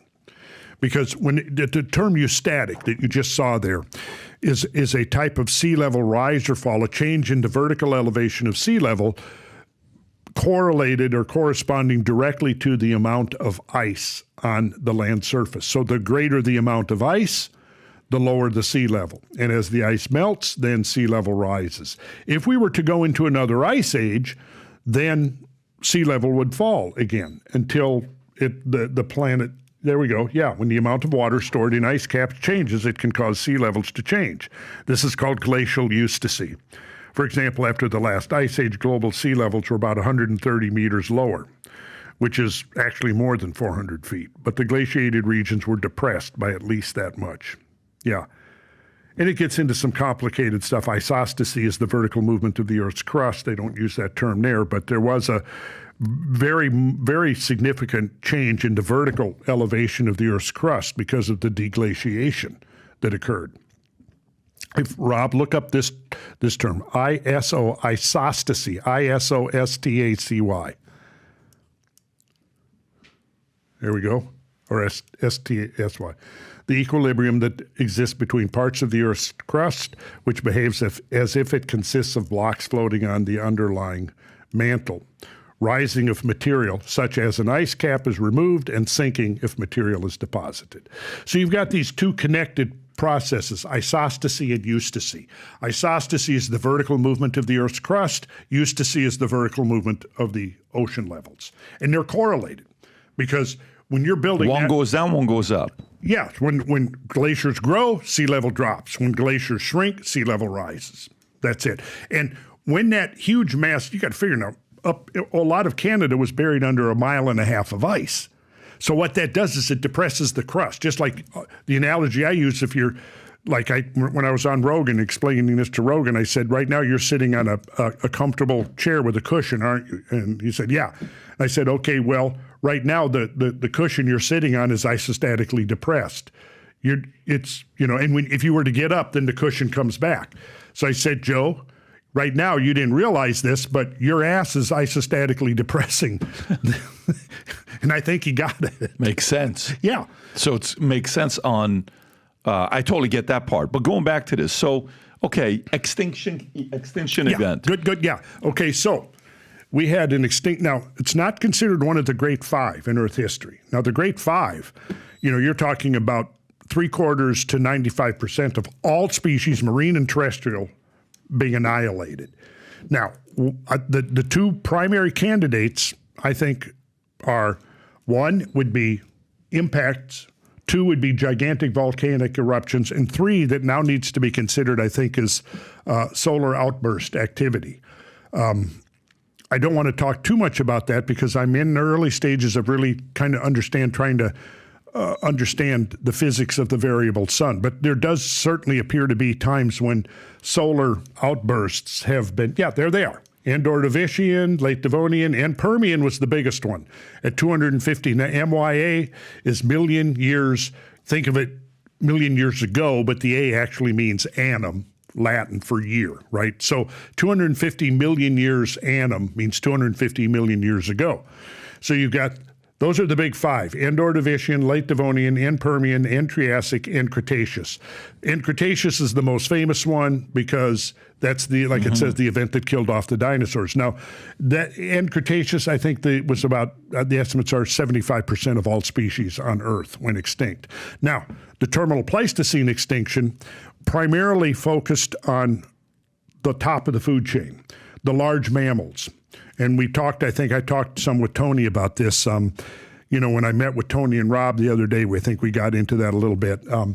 And there was this incredible megafauna in North America. I mean, it was Serengeti Plain plus. I mean, you had 3 species of proboscideans, which are basically elephants, living in unglaciated North America. You had giant camels. You had ground sloths the size of elephants today. You had beavers the size of bears. Yeah, look at, that's probably Jeffersonii. Let's see that's not the biggest one. Let's see what that would be. That's one of the ground sloths, but there were multiple species. What's that there? That's the Just click on it, Rob, so it can show the 8. Go ahead, yeah. So the giant short face bear. Now that guy, you would not want to encounter that guy on a... He looks friendly. You figure that guy, when he stood up on his hind legs, a full-grown one, was 12 feet tall. Damn. Now, the megafauna at the end of the Ice Age was just, the saber-toothed cat or the scimitar cat. Again, they were here in North America very abundantly. What else we got there, Rob? The dire wolf. Now, these guys, they hunted in packs. Their jaws were like twice the mass of a modern timber wolf. When you think about it, like when we get up in the morning, mammoths and mastodons. Mammoths were grazers. They liked open areas. Mastodons were browsers, so they were in forested areas. Giant ground sloths. What is that? Giant beavers. Yeah, Casteroides was a giant beaver. Camelops. Yeah, so all of these guys are gone. What happened to them? Well, they all disappeared within a very short window of time, and the peak of the extinction, actually, if you go back to about my slide number 5 or 6, I have what's called it's a mortality graph. This goes back 50,000 years. In each of those squares, black and white, represents the finding of a fossil of an extinct mammal, mega mammal. And what you see there is that right when you get to around 14,000 years ago, it starts trending upwards. When you get to the Younger Dryas, it peaks, and then it tapers off. So what that means is that the number of fossils found in the record of these extinct mammals peaked right around this time when you had these tremendous changes that were going on, temperature changes and so on. So the loss of species is going to be directly a function of habitat destruction, because that's the main thing that causes species to go extinct. Now, one may say of these 5 events that you talked about, the most recent one was 65 million years ago. Yes. Right? So, the average person right now, or even, say, you get a call and you're working for the leader of the free world, okay, and they have a division that their job is to be prepared for a possibility of extinction events. Yeah. I don't even know if we have it right now in our government. I don't know if somebody's job is to do that or not. I don't know whose job that is. Well, it was actually going to probably during the Trump years. There was talk. I know Matt Lohmeyer pretty good, Lieutenant Colonel Matt Lohmeyer, and he was high-ranking in the Space Force. Matt Lohmeyer just texted me. Did he really? Literally 2 hours before you and I talked. Literally 2 hours before we talked, he texted me. He's going to watch. He's going to be like, "Oh shit, it's so funny you're talking about him. I just got a text from him at 2:13 today." I had Matt on before. Yeah, so good man. Was this part of his job? He is. Was it part of his job to find ways to protect against extinction events? Well, if you consider that the primary instigator of extinction level events is impacts, which I believe is the case, then it certainly could fall to Space Force, because and Matt was very much apprised of that idea, and before he got canned for being politically incorrect, which pisses me off, I was going to do a presentation to Space Force talking about planetary defense, but then that didn't happen. So you were supposed to be involved in this. I was going to be involved. Perfect. Now that you know that you were one of the candidates possibly involved, okay. So one sits there and is like, you're talking to the president.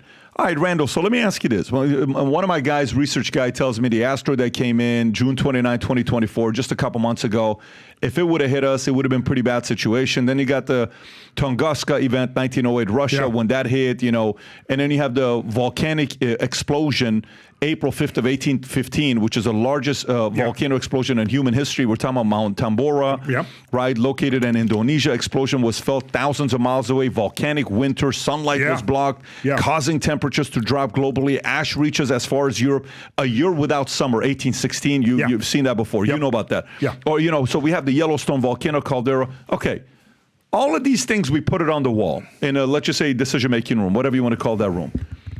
All right. So how do you prevent from a meteor hitting us? How do you prevent from these volcanoes erupting? How do we Or is it just, guys, if it happens, you're screwed. There's nothing you can do about it. Right now, yes. If it happens, we're screwed. Okay. We're screwed right now. But my interpretation of this is right now we're vulnerable, but if we get our act together, we don't have to, we can reduce our vulnerability enormously. Now, you know, and what are the potential? You just named several impacts, volcanoes. I think the sun needs to be included.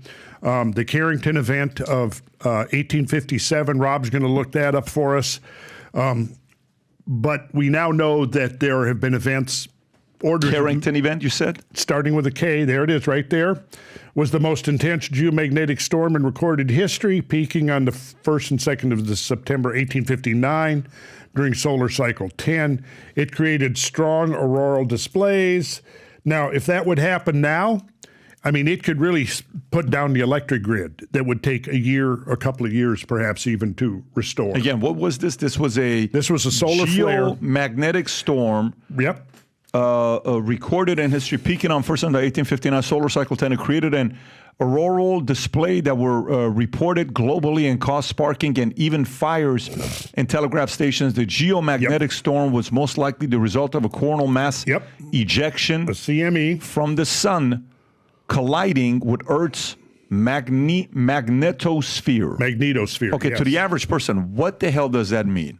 Well, it means that every once in a while, the sun throws off these gigantic blobs of plasma into space. It does it frequently, but typically those blobs are just flying out into space. But once in a while, one of those blobs will pass the Earth. And when it does, it can have consequences. And one of the things that it does is it can destroy ozone. It can allow galactic cosmic ray bombardment of the Earth, because normally the ozone acts as a filtering blanket that protects the Earth from cosmic ray bombardment.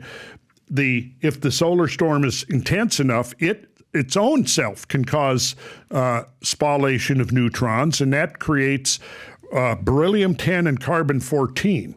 Beryllium-10 gets preserved in ice cores, carbon-14 gets preserved in plant matter, primarily tree rings, and we can then measure the amount of isotopes, beryllium-10, carbon-14, and determine the intensity of the coronal mass ejection. What we've found is that there is evidence of events minimum of 10 to 20 times more powerful than the Carrington event within the last 2,000 years. Now, obviously, we didn't have an electronic grid encircling the Earth upon which all of society was dependent back in the 700s or the 900s, but now we do. An event 10 times or 20 times greater than the Carrington event, that would cause havoc that could take a decade to straighten out. I mean, it would take down pretty much the electronic grid of the planet. There'd be no more computers. You'd have no more power coming out of it would be a disaster. Okay, so now, what do we do about that? Yeah. Well, there are ideas in place, but by people who've studied that dimension of catastrophe more than I have, of hardening the grid. And it would be expensive, but it would be minuscule compared to, say, for example, the money we've dumped into Ukraine. It would be, we could harden our electronic systems to withstand a Carrington-level event or even more powerful. Now, volcanoes, there the problem is you got ejection of sulfur dioxide and all these particulates into the atmosphere, which, like you just brought up, the year without a summer. Well, we could perhaps survive a year without a summer. We could. It all depends on how much, this is where preparation comes in.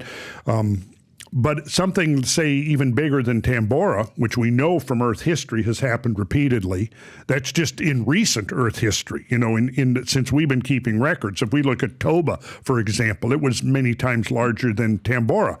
But the point is, are we prepared? Well, what we would need, again, is lots of it. We would need a national stockpile of food. We would need backup generators, because we could literally maybe go a couple of years with drastically reduced agricultural output. We'd get through it because the atmosphere would clear out. Now, an impact event, like if we took the June 29th episode, that would have consequences that would take at least 5 to 10 years probably for everything to recover in the aftermath. But in that recovery time, you're going to the problem is you've got the first impetus, which is the impact itself or the volcanic eruption itself. Yeah. Then you've got all the secondary consequences and the feedbacks and things, so initially, like I said, with the impact of a 600 or 800 foot wide asteroid, it would instantly kill a few million people, depending on where it fell. If it fell in the ocean, now you're going to have tsunamis that make landfall that could be 200 feet high or more when they make landfall. So, I mean, you could have a tsunami that could literally wash over the entire peninsula of Florida. So you can see there, like if it fell in the ocean, it could probably kill more people than if it hit land. But if it hit land, now you've got all the debris that goes up, and as it falls back. Very interesting. I got what you're saying. Yeah. So it's better it hit land and it hit water. Yeah, probably so. Okay. Depending on where you hit, what. Yes, and the other consequence of hitting water, of course, is going to be like Hunga Tonga Hunga. It's going to throw all of this water vapor we can't into have the that. atmosphere. That's a real situation. Now, see, the thing is, there are studies now showing that impacts can induce accelerated and concentrated volcanic response in the Earth's crust, which makes sense. If you think if you got a major impact, it hits the Earth. And then look at the work of Michael Rampino. He's done some great stuff on this going back to the 70s, showing the correlation between impacts and volcanism. He's not the only one. There have been many others. Yeah, there he is. Yeah. I've been following this guy's work for years, since he was a young fella. And I was a young fella then too. But yeah, he's done a lot of work on the. Let me be a skeptic here. Please Just do. Push back a little bit and tell Yeah. So for me, okay. You're telling me you're going to be able to control a meteor from hitting us and destroying civilization. That's what you think you can do. Okay. I know we can do it. Okay. So number two, you got the volcano, which is, forget about the 1815 one, which is the Tambora. Yep. The caldera, right? You've seen what happens if the caldera Yellowstone goes off. That's pretty crazy as well if that takes off. You think you can prevent that from happening? No. Okay, so that one you can't prevent from. So there are certain things that we have. Right. That whether we like it or not, there is nothing. If it happens, guess what? Make sure you get on your knees and drop your last prayer if you got time. And hopefully you chose the right God, and we'll see what happens after life. And if you don't, that's the risk you're taking, right? Yeah. We'll see what happens. Well, my take is that you can't prevent those things from happening, but you can prepare and you can buffer the impacts of them. That's the thing. If you factor that into your thinking, your long-term strategic planning, yes, you can mitigate the effects. You can't prevent it. Now, as far as preventing an asteroid, I mean, if you're talking about, a mile-wide asteroid, there's nothing we could do about that now. But, the DART mission, we just were able to rendezvous and show that we could actually rendezvous with an asteroid and we could actually move it in space. So the key there is having enough lead time, because these things that have Earth's number on them, and there have been thousands of impacts, and there will undoubtedly throughout, the next million or few million years, another 1,000 impacts. What are we looking at? There's DART, Double Asteroid Redirection Test, and it showed that we can do it. Now, are we capable of diverting an asteroid that's on a direct Earth impacting trajectory right now? Probably not. Could we be within 5 to 10 years? Well, yeah, if there was the national will and vision and motivation to do it. And probably, Pat, what it's going to take is another Tunguska event to shock people into realizing that whether we like it or not, we live on a planet that's part of a larger cosmic ecosystem, and we need to adapt to that. And the most devastating catastrophes in Earth history, I believe, and there's quite a bit of abundance that would support this conclusion, is that the one that kind of encompasses everything else is cosmic impacts. And if you saw the number of close encounters over the last 20 years, it's kind of mind-boggling. It is. I mean, 2 or 3 times a year, we're having close encounters. And, Tunguska, okay, that was that's a speck in cosmic terms. Now, could we do something about the problem with Tunguska was it came from the direction of the sun. It encountered the Earth right after its perihelion passage, meaning it had just passed the sun. And so when the eyewitnesses saw it, it looked like it's coming directly out of the sun. People said it was born out of the sun. Some of the Tungusi tribes people that witnessed it said it looked like it was disgorged from the sun, that it was born out of the sun. Now, it was likely, in my opinion, part of the Taurid meteor shower. And the reason is the Taurid meteor shower peaks at the end of June and early July, and the summertime Taurids at that period, there we go. Okay, they're coming from the direction of the sun at that time of year. So its position in space and its time in the year were both suitable for it being a member of the Taurid meteor stream. And the Taurid meteor stream is an old meteor stream that probably resulted from a really big comet that came into the was captured into the inner solar system between 25 and 30,000 years ago. There we go. An annual meteor shower associated with the comet Encke. But Encke would have not been the original comet. Encke was simply a fragment of the original comet. The original comet probably did what Shoemaker-Levy 9 did. It came in and broke up into multiple pieces. And then those broke up into multiple pieces. And it's been going through this hierarchy of disintegration ever since. It is the most likely candidate for the source of the impacts on Earth at the end of the last ice age, the so-called Younger Dryas impacts, which very controversial theory, but I think the evidence now is pretty much overwhelmingly supportive of the fact that, yes, Earth got bombarded around 13,000 years ago. Is there anywhere that meteor has never hit Earth? And let me explain what I mean by this. Here's what I mean by this. Is there like a... like in U.S., if you were to pull up numbers and you say, hey, last year we had this many murders, okay, homicides. And I can say, can you give me the top 3 cities in America for homicides, okay? Okay, number 1, let's just say Chicago. Number 2, D.C., Baltimore. I don't know. I'm just, those are some of the numbers that you'll typically hear. Rob, if you can just type in top 3 cities in America and homicide, okay? So then I'll say, okay, so where does it not get it? Boise, Idaho. Just because, hey, why not Boise, Idaho? Well, because Boise, Idaho has, the most people that are licensed to carry. Boise, Idaho is the worst place for you to want to commit crime because it's open carry state. So, no shit, I didn't know that. Okay, so then it's kind of telling me stuff. So is there like, a meteor will never hit Antarctica. Here's why. A meteor will never hit it. Do we know stuff like that or not necessarily? Not necessarily, because we know now that there are a couple of large craters under the ice sheet of Antarctica. So the South Pole has been hit probably before the ice cap was there. The South Pole's been hit before? Yes. Interesting. And I don't know the age of those craters, but there's a couple of craters, I think, now that have been discovered under the Antarctic ice sheet.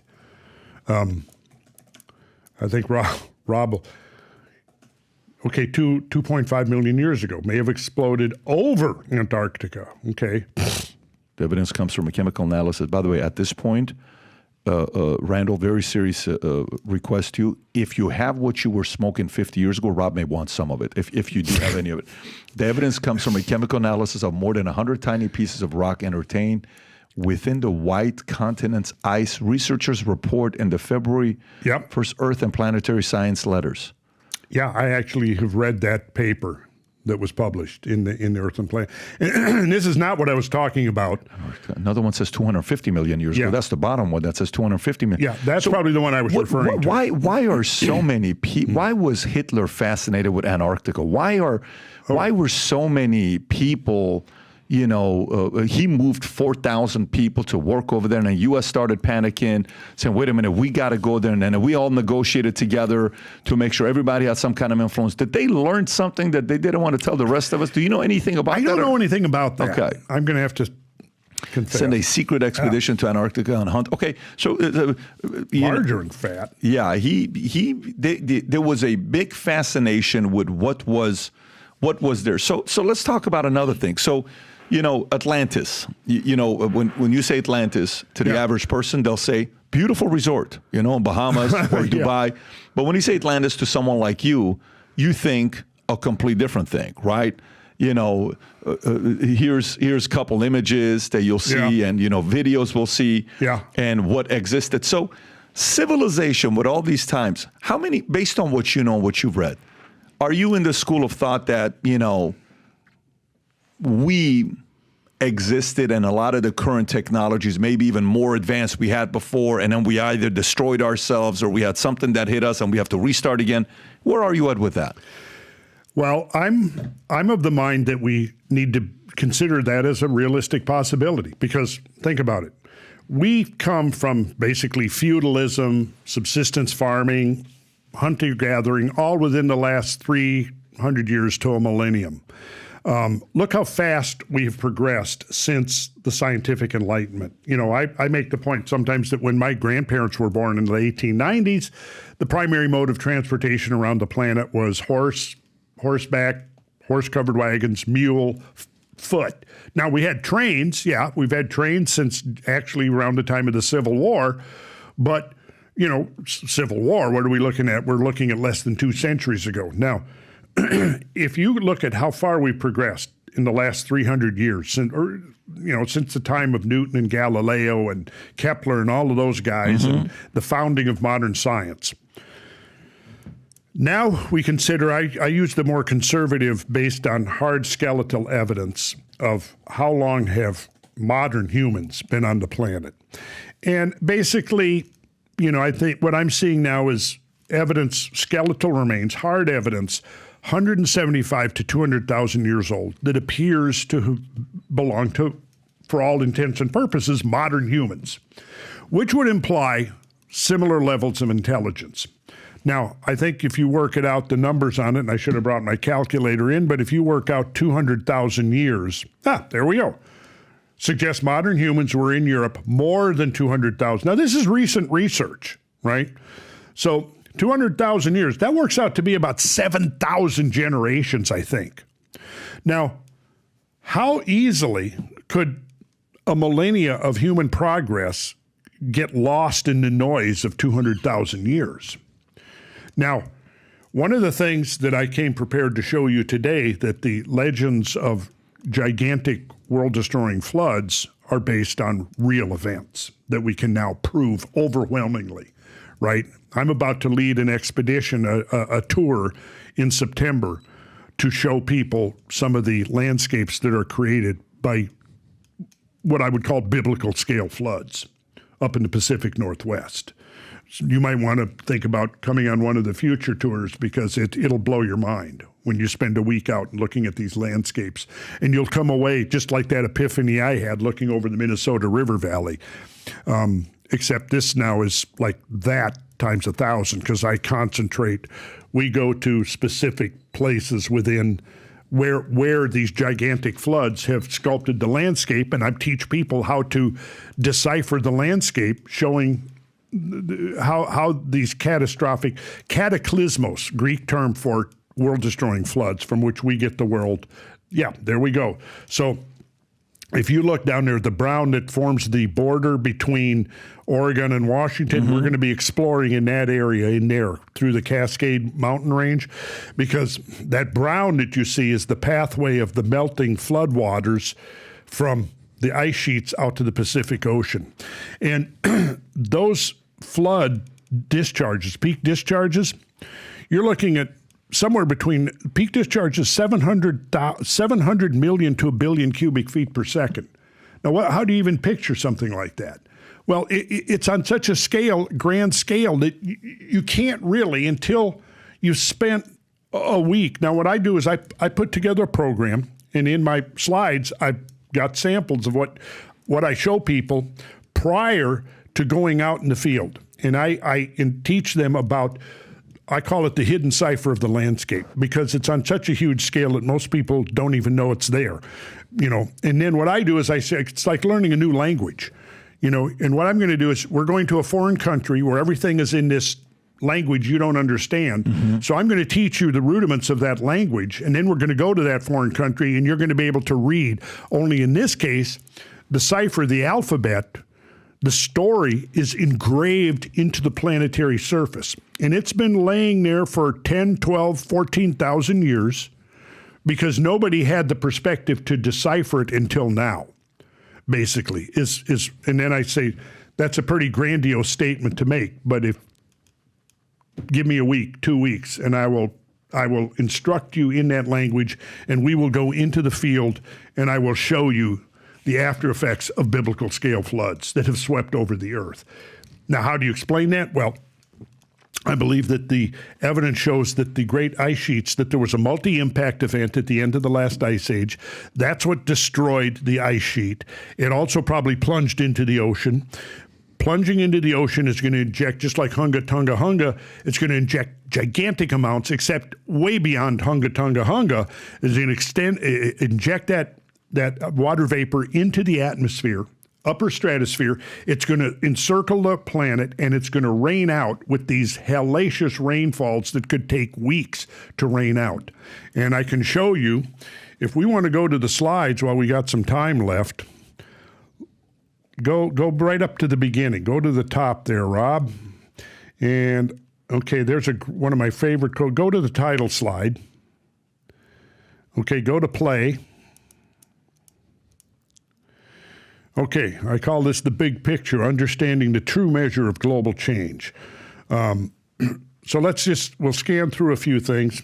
Love this quote, historian Will Durant, one of the great historians of civilization. After writing 11 volumes, this was his conclusion. Civilization exists by geological consent, subject to change without notice. That's the part. So to me, when we're talking extinction, the key words in that quote is what? Without notice. Yeah, without notice. If it's going to happen, so you're talking about the flooding. Let me ask the question about Noah's Ark. So a story comes out, Rob, if you can play that clip, the one article I sent you that says archaeologists think they might have found the real Noah's Ark. Did you read this article? Have you looked into this or no? Probably. Where it says a mountain in Turkey shows evidence of human activity in the area around the biblical Mount flood Ararat. is said to be Mount Ararat, which that's the Armenian name, mountain. Archaeologists lived there. They discovered the final location of Mount Ararat, Mount Noah's Ark. Soil samples from the top to highest peaks in Turkey reveal human activity and marine materials. Dating of the rock and soil from the location match with biblical timing of Noah's Ark. Researchers from a trio of University of Turkey and United States have spent roughly a year analyzing the rock and soil in the famous Duripinar Formation on Mount Ararat, the highest mountain in Turkey. They believe that the boat-shaped site may hold the ruins of the legendary Noah's Ark. The biblical account of Noah tells God instructed Noah to build a giant ark to spare his family and pair of animals from an impending flood meant to destroy the evil and wickedness running rampant on earth. Noah's Ark is said to have come to rest on the mountains of Ararat following a 150-day flood about 5,000 years ago. Yeah, Duripinar. Right, there it is. Yeah, I mean, the thing is when you look into the biblical Hebrew for the description of the ark, it's usually the ark is built of gopher wood, which in the Hebrew is gimel pei resh, but it had an alternate meaning, gimel pei resh. You can look that up. I've done quite a bit of research on that, and it actually originally meant papyrus reeds. And the earliest known shipbuilding techniques were papyrus reeds, but it was further. They went, the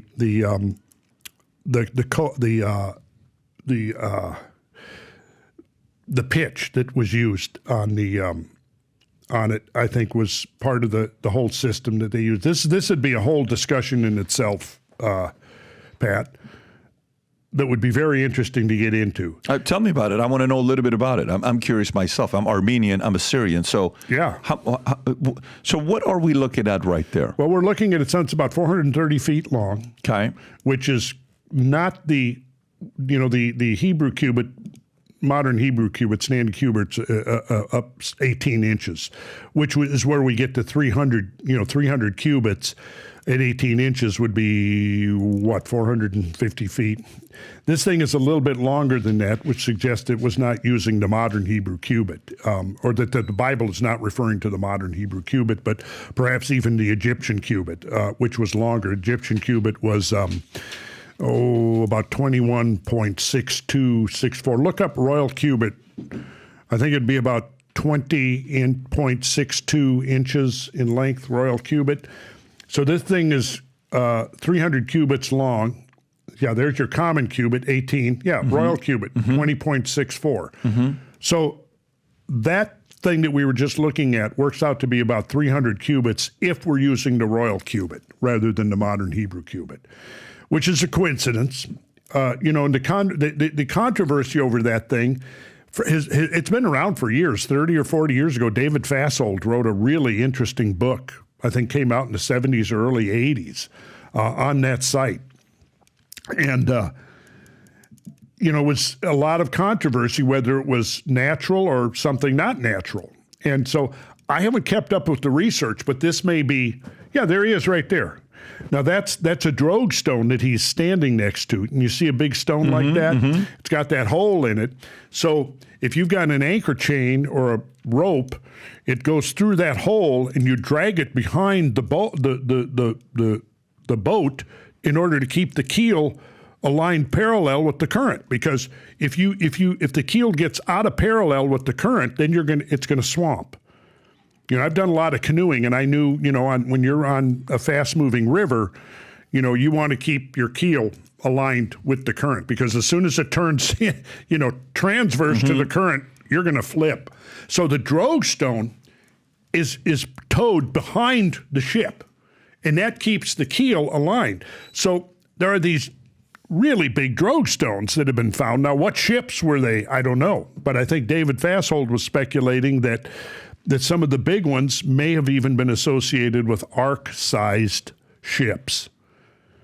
And it's bizarre, but if you come over to North America and you look at legends of Native Americans, there was giant floods, and basically how they survived mostly was a couple of the primary ways they survived these giant floods that swept over the country and wiped out their ancestors was either a high mountain, which now would be a sacred mountain, or a great canoe. That was translated as a great canoe. Now, that has been dismissed by historians and archaeologists, saying that, well, they must have learned the story of Noah from missionaries, and then they grafted that onto their own religious traditions and so on. But that can be dispelled because we know that people like George Catlin, who was the Indian artist, who, when he spent decades and traveled and lived amongst dozens and dozens of Indian tribes. And he recorded all of their traditions and their beliefs. Rob, if you look up George Catlin, Caitlan, I believe, Indian artist, he recorded their accounts, and I have a great quote from him at the end of his book called Last Rambles. And basically he's saying that he went to all of, there's some of his artwork, George Catlin, not Caitlin. So at the end of his book, The Last Rambles, he's talking about the traditions of Native Americans. And he says that there was such a diversity of language and symbolism and beliefs and all that, but they all had one thing in common, and that was their belief that there had been this great flood.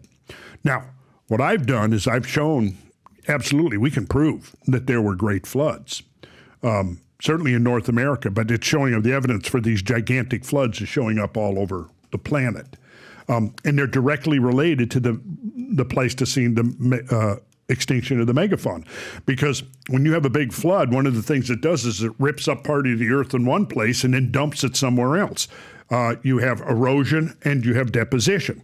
Well, if an animal is caught in a flood and they're not completely ending up getting disarticulated, their remains will then wash down and be found in the flood deposits. Most of the remains, the fossilized remains of megafauna that we find, are in megaflood deposits, in gravel pits, peat bogs, permafrost. So it looks to me like there was two factors. And if the Younger Dryas impact hypothesis is true, which is appearing to be more and more so the case, it means you had simultaneous huge fires followed by huge floods. So what the fires didn't wipe out, the floods finished the job. There it is, the Younger Dryas. Was in a period in Earth's geological history that occurred circa 12,900 to 11,700 years before present. I think we talked about that earlier, right, Rob? The Younger Dryas, which is, Randall, I need 5 hours with you, okay? Okay. To go through everything with you because I don't think 2 hours. When I'm doing Rob, in the future when we're doing a podcast with Randall, let's set it up for 3-4 hours instead of 2 hours, and maybe we'll do a 2 hour break within, and then we'll do like a 2 hour bathroom break and come back and do another one, because there's so many things I want to talk to you about. But I'd love to get into the Atlantis thing with you. I'd love to get into it. Matter of fact, if you want to get into it for a few minutes, go for it. Well, we'll just say that I introduced two terms: isostasy and eustasy. Right. Yeah. Well, one of the things that we can see is that when all of the ice was removed from North America, you go up around Hudson Bay, where the ice was the thickest, it has rebounded well over 1,000 feet, maybe 1,500 feet. You can see shorelines elevated above modern sea level, right? Hudson Bay was like the center of the ice sheet. Now, what happens, though, is now all of that weight is being transferred off the continent back in, and most of the ice ended up going into the Atlantic Ocean. Okay, there's a hinge point. I call it a hinge point. It's the mid-Atlantic ridge. And right where the Azores Plateau is what's called a triple plate junction. The African plate, the Eurasian plate, and the North American plate they meet each other right there at that triple plate junction. Go north of the equator, Rob, and go over to, where the Straits of Gibraltar is between Africa and Spain, where the mouth of the Mediterranean is. We will, before we do, there we go. Now, if you go immediately west of there, out to the mid-Atlantic ridge, there is a sunken plateau there. And we know it's sunken. Okay, good. There, okay. Now go west, back out a little. Keep going. Let me see. Keep going. There it is, right there. You see up there. There's the plateau. It's about the size of Iceland. It's now between a few hundred feet and a couple of thousand feet below the surface. In some places, it's a mile below the surface. And that used to be what before? Well, it's likely that during the Ice Age, it was above sea level. How much above sea level? Well, probably enough that you had an island right there that was about the size of Iceland. So now you can kind of make out there's a triple plate junction right there, which would be one of the most flexible parts of the whole Earth's continental land masses. Picture this. So when that water is being moved off of the continents back into the ocean basin, just the laws of physics require that the ocean bottom subside. And there's a lot of empirical data that suggests that large portions of the sunken Azores Plateau was above sea level right down until the end of the last ice age. And in fact, there's evidence that it sank associated with Meltwater Pulse 1b. Interesting. And we could get into that. I mean, I gave a 2-part lecture on that, and I didn't cover all of the evidence, but it was about 9 hours of it. Just so laying out why don't we do a follow-up part 2 to cover that? We could do all kinds of stuff because it's all integrated. And that's what I'm trying to do is pull these disparate pieces together and show, well, we can explain Atlantis by isostasy. Look at Rob. Rob is now looking at a real estate website. He's looking at homes. Rob, just stay focused in this guy's now texting his wife, should we buy this house or not? Okay. Well, that, I would say, now I'm not saying that was Atlantis, but I'm saying if you read Plato in his detailed accounts in Timaeus and Critias, that is the most likely candidate for it right there. And we could have a whole cool discussion about that. It's a trip. I look forward to that. Wow. And the Azores, the islands, now are literally the peaks of mountains, sunken mountains. So if you zoom in. Yeah, there you see. The Azores Islands are mountains. The base of those mountains is on the plateau that's a mile below sea level. Zoom in a little bit more, Rob. I'm planning to do an Azores trip sometime in 2025. Where's the airport? I think it's probably, might be at Terceira. There is several airports there. Yeah.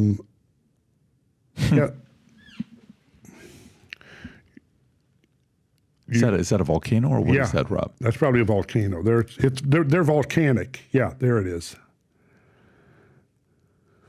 So you're planning on making a trip here? Yeah, sometime in 2025. And I've actually sent a couple of people out already to do recon. Really? Yeah.